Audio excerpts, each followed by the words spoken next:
So to those of you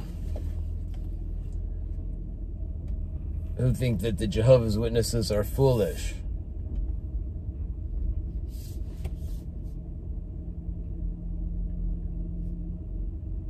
well, first of all, I would like to say, you know, I was one of them for 30 years.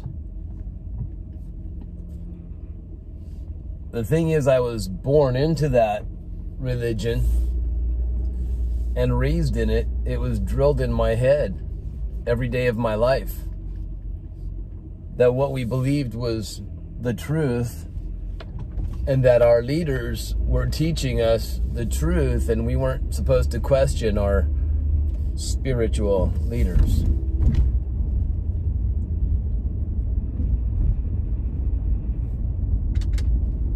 We had magazines and literature, different forms of literature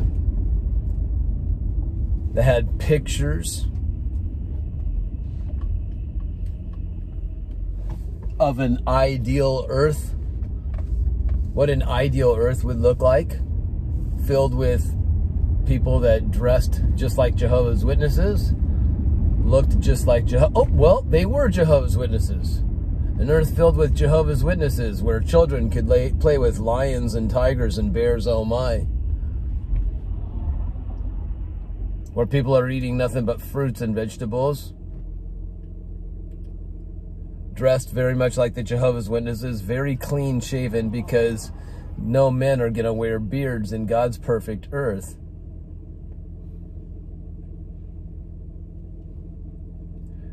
A lot of people that had spoken to me throughout the years were shocked that I could believe in this religion.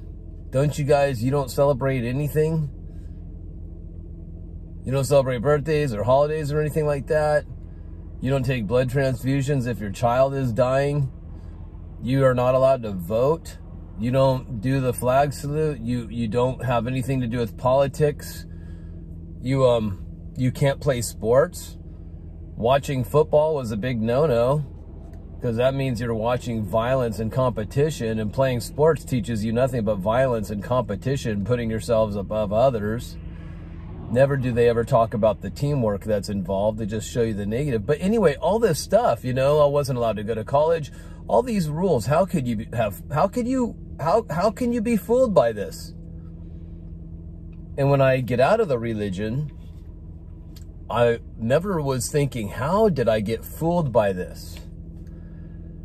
When I got out of the religion and I got to look inward from an outsider's point of view, instead of wondering, how did I get fooled by this, I was actually seeing more clearly how I did get fooled by it. And I would say, are Jehovah's Witnesses, to answer that question, are they foolish? Because many people think they're just foolish people that are gullible, you know, fall for everything. The problem is, when you are indoctrinated and brainwashed, especially from a young age, these thoughts, these words, these visuals, they're all put into you. They enter every realm of yours, your eye gate, your ear gate, right? Your imagination. And then you speak them out through your mouth gate. You repeat the things that you've heard. Just like a baby, when it starts to repeat what mama or dada say, mama, dada, before you know it, they start repeating those words too. Because they are taught those things.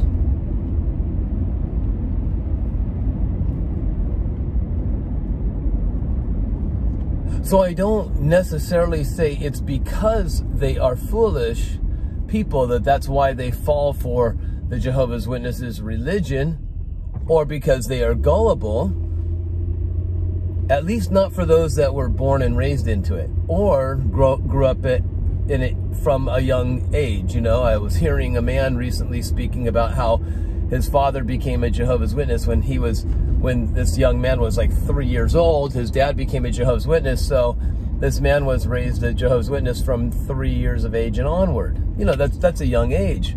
But there's also people, like, for instance, I'll give you a for instance. My mother Her mother lived in Germany, married an American soldier, my grandfather, came back to America. She spoke German. She wasn't fluent in speaking English. She didn't have friends yet or anything like that. Until one day, these Jehovah's Witnesses come knocking on her door, a couple of women, and start to communicate with this woman from Germany, my grandmother, who I never met. Why didn't I ever meet her? Because she committed suicide before I was born. Because she was terrified that she had failed the Jehovah's Witnesses religion. And because she took that religion so seriously, and she felt that she had failed that, and she even had been condemned by the elders of that religion, the leaders, well, she went and crashed into a telephone pole and decapitated herself. And that's exactly what she told my mother, her daughter, what she was going to do someday when she was ready to go. Many of my friends have committed suicide and are no longer here that were Jehovah's Witnesses. I attempted it 5 times, but it didn't work. So here I am today sharing many things with you. But my grandmother, going back to that, she was lonely, didn't have anybody to really talk to. Her husband was gone all the time, and he wasn't a nice human being, and actually he wasn't even a Jehovah's Witness at all. But she became one through these nice women that came talking to her, bringing their message to her door and visiting every week. And if you want us, we'll visit all the time if you want. And these nice women, they visit all the time because they get to report to their authorities that they are visiting and making calls on people and spending so much time doing the Jehovah's Witness work that they're supposed to do. They don't get paid for it. Their payment comes with oh, you good girl, oh, you good boy, that kind of thing, right? Their reward is being told that they're good and a good servant, faithful servant. Look at you doing the work of Jehovah God and his organization. So my grandmother, she became one through loneliness.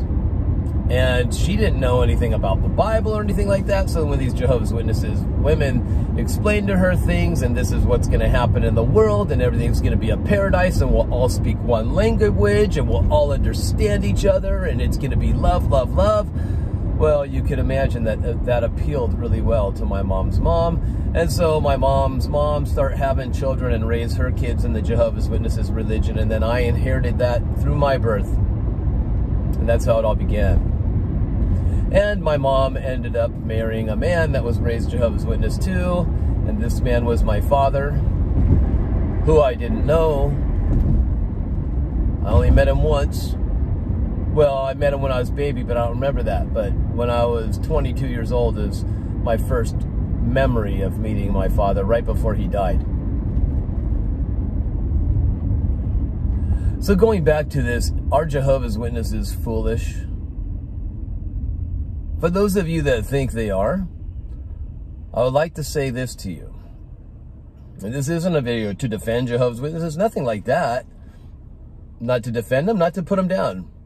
I'm just saying what I've noticed in the world today is the majority of people are much like the Jehovah's Witnesses. They were raised with certain beliefs, whether it be political or science, religious, and they're more concerned about their side, no matter what, their side scientifically, politically, religiously, the media. Their side has to win. Their side has to be right. And they don't question their side, even though their side many times exposes themselves, just like the leaders of the Jehovah's Witnesses. But do you think Jehovah's Witnesses pay attention to anything that is brought to the light about the leaders of their organization? Not at all. Not at all. They're forbidden to even question these leaders. And if there are things that are brought to light about their leaders, they are to not look up this information, not pay attention to it, look away, nothing to see over here. And that's exactly what's going on in the world today.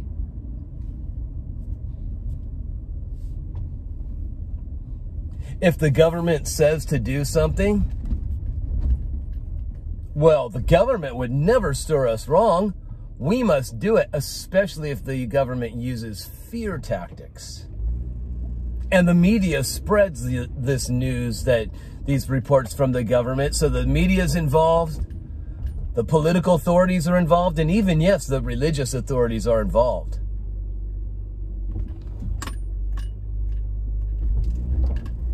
You guys, many of you are falling for it. Some of you aren't, many of you are. Many of you have. Along with the majority of the world, they have fallen for what they've been told, and they don't question it. But you know, it's got to be different because it's the government. It's got to be different because it's my favorite news source, and my favorite news source would never lie to me, and my favorite politician would never lie to me. And of course, my favorite religion, including its leaders, they would never lie to me because they haven't been deceived. They know the truth. They know the secrets. They would let us know. They would tell us.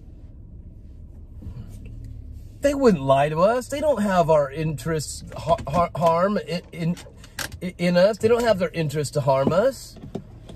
They're out to do good for us. So if they say, take something into our bodies, we shall take it. And if they say, you take this thing into your body and you're helping mankind, well, now I feel great. I did my civil duty. Hey, it's no different than the Jehovah's Witnesses, you guys. The interesting thing about once being in a brainwashing, mind-controlling, programming cult that uses fear, they use fear to get you to obey. And then they use rewards to get you to obey. Fear and rewards. First, we're going to scare you. And then when you obey, well, we're gonna treat you right. And that's exactly what's going on in the world today. It's incredible today how I look at things. The people that are just shocked. How could you have ever been a Jehovah's Witness? Wow, aren't you so glad you're out of it? Well, it's such an inspiring story. And now these same people that have said these things to me throughout the years, they have done the same exact thing. They have fallen for something, but they've been brainwashed and programmed all their lives. They just think that if you come out of a religion like Jehovah's Witnesses that are so extremely different than most of the others, well, wow, look at you. What a great story. How inspiring. But because of their religion, so to speak, their beliefs about science, about the world, about everything, because that's how the majority believes, so there couldn't be anything off about them going along with the majority. They just, they don't get it. And it's so sad. And I'm seeing this whole world. Not every single individual, of course, but I'm seeing the world has been deceived. And they're not even aware of it. And they look at others and feel so sorry that these other people have been deceived when they don't look at themselves and understand that they themselves have been deceived. That's why I've been talking these last few videos and will continue to be talking about get out of her, my people. Get out of her. This Babylon the Great, Babel in Hebrew means confusion, deception, buying into a lie, right? And believing the lie, getting yourself confused, trapped in this place without even knowing it, because you have become institutionalized. You're so institutionalized that it's become your normal, and you don't know anything outside of what you call normal. And anything outside of that thing that you call normal, it's got to be scary. There can't be freedom, so what do? You stick inside of this place called Babylon the Great, the place of great, great deception. And you're not even aware of it. Not even aware that you're right in the middle of it. That's why the book of Jeremiah and the book of Revelation says, get out of her, my people. Get out from the midst of her. Meaning my people, God says, are right in the center, the midst, in the center of it all. Of what? Of confusion. And of his people. The ones that have his spirit are in the center of confusion. Imagine those that refuse to have his spirit, or even think they do, but don't. Because they remain in darkness. And to them, darkness is the light. And outside of what they think is the light is the true light. What happens if you've been in a dark place long enough and you turn on the light? Oh, it's blinding, right? It's blinding. But instead, they think that outside of what they think is light, they think outside of there is blinding. When really the only reason it's blinding is because they've been in darkness for so long. You'll get outside of that darkness, and once you do, yes, it takes your eyes a little while to adjust, like it did mine, and perhaps they're still adjusting. But once you are truly in the light, and then from the outside you look in, and you see the individuals that are still trapped in this place of confusion. And then suddenly you're one of those voices crying out in the wilderness, because the wilderness to them is all those people way outside. So you're one of the voices in the wilderness crying out, change your mind. Change the way you think. Come out of her, my people. And make all these others that are in there with you, get them to be my people and come out with you. See, technically, God says the walls of Babylon, they are fallen. They have fallen. The gates are opened. There's gatekeepers trying to make sure everybody stays in there, but all you got to do is walk right through them. They have no power over you. They have no authority over you. They just want you to fear them so that you'll submit and stay in that state of confusion and darkness. So for those of you that think Jehovah's Witnesses are foolish, well, look in the mirror at yourself. Take a good look, not to condemn yourself, but so that you can actually wake up and say, you know what? I am actually no different than them. It might be in a different package. I might have been able to celebrate birthdays and holidays and all this stuff all my life. But you've been programmed and you bought into a great big deception. And it's time to get undeceived. It's time to exit out of that place of deception and confusion and enter into that place of light, that place of truth. In truth, it may be a difficult pill to swallow, but that's because you got a dry, dry throat. Do you understand what I'm saying? And when you are a dry place, many, many spirits of confusion love to enter into that dry place. So get yourself into the wetlands, which is the land of the Spirit of God that pours out like rivers of living waters in you, through you, out of you, like a continuous river.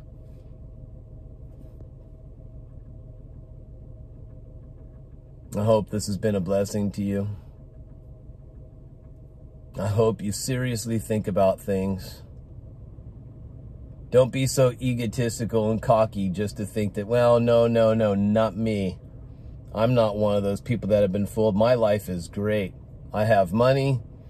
I've got a great marriage. I got a great job. I've got a good title. I got an awesome car. I got this. I've got that. You're relying on your stuff. And if you rely on your stuff, then you've already received your reward. Because for you, Your stuff is your reward. But if and when that stuff collapses, where it means nothing anymore, then where are you?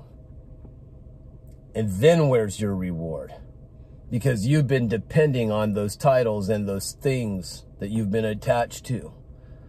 And now that they've been stripped from you, where are you now?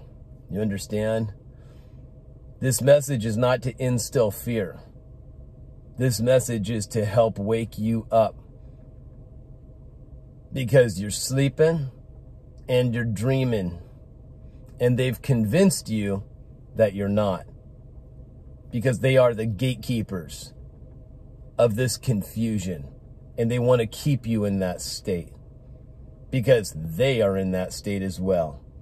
But they're so egotistical and proud and arrogant that they're unaware of it. And even if they are aware of it, their lives are full of so much stuff. Materialism, titles, wealth, all this stuff. That they're satisfied. And that's what Jesus says. Jesus says, well, you already got your reward then.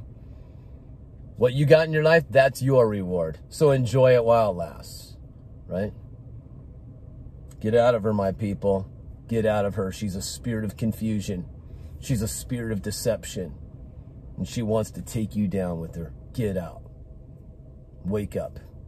The time is now. I love you guys. God bless you all. See you next time.